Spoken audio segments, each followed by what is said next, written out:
In this tutorial, we're going to walk you through how you can use shaders with Minecraft mods. If you find this video helpful, please consider liking the video and subscribing for more content like this. Shaders can significantly enhance the look of Minecraft by adding dynamic lighting, shadows, and other visual effects, and today we're going to show you how you can install them while using Minecraft Forge, which is a very popular mod loader. First, go ahead and close Minecraft if you're in it, and yes, this includes that Minecraft launcher. Then open up any web browser and search for Optifine, and go to optifine.net and click on the Downloads tab up at the very top and choose the version of Optifine that matches your current Minecraft version. In this video, I'm going to go ahead and use Minecraft version 1.21.4, but obviously this will work in the future as well. Keep in mind, if you're using Forge, make sure to use the exact Optifine version that is compatible. Sometimes you might need to reinstall Forge to match that version, but once you find the right version, go ahead and hit download. It's going to bring you to this page right here, but be careful, this page does show ads.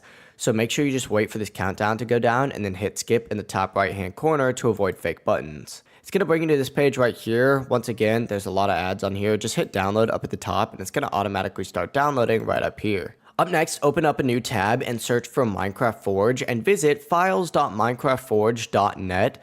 And then select, once again, the same version of Minecraft you just chose for Optifine and your mods. You might have to hit show all versions for this, and I'm going to find the version for 1.21.4 because, once again, that's my current version of Minecraft, which is the version 54.1.3 right here. So I'm going to download the installer right here by clicking on installer, and once again, this is going to show ads, so heads up, wait for the skip button to appear. But once it appears, go ahead and click on it and it's going to automatically start downloading right up here. Now we're once again going to go to another website. This is curseforge.com. And once you get to this website, go ahead and search for Minecraft shaders. To do this, you could simply go ahead and click on Minecraft right here and then go to browse all and just search up Minecraft shaders just like so. If there's a specific shaders version that you're trying to find, you could specifically search for it, but pretty much just go ahead and browse through all of these options. And you can even sort them on the left by clicking shaders just like so, until you find something that you want to use. Now, depending on which mods you're running, some might have certain dependencies, so keep in mind,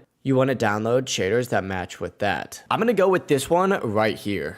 When you find the one you're going with though, find the Files tab on it and find the one that matches with that same version. So once again, I'm going with 1.21.4. Right click on the three dots and then hit download file. It'll take a second and then it's going to download up here for you as well. Now from here, you'll also want to get a mod that is compatible with whatever version of Minecraft you're using. You probably already have some, so just look for that. But now go ahead and open up your Files Explorer, go to Downloads and look for that CurseForge installer. Double click on it and it's going to begin the installation process. Just go through this and then open up CurseForge. If it doesn't open up for you, you might not have Java, so make sure you download that. To do that, simply go to java.com and download Java for desktops and then find the specific version that works for you. Once you download CurseForge, don't go ahead and open it. Instead, go ahead and open up your Minecraft launcher. Go to the Installations tab and then find your Forge profile. It should look something like this. Click on the folder icon to open up the installation directory and then find the mods folder in here. If you don't have a mods folder, simply right click and then hit new and then create that mods folder. Open it up, and what you're going to want to do is actually have that other Files Explorer thing opened up as well and simply drag in Optifine, the shader mod that you just downloaded, and any additional mods that you might have. After you do so, go ahead and close out of all of this stuff, go ahead and hit play, and then make sure that you go ahead and load into your Forge profile just like so, and then hit play when loading into Minecraft. But it's literally as simple as that. Just make sure when you get into Minecraft itself that you do go into the options and then go into video settings, scroll down until you find shaders, and turn it on. Let us know in the comments which shader packs or mods you're using, and remember to like and subscribe for more videos like this.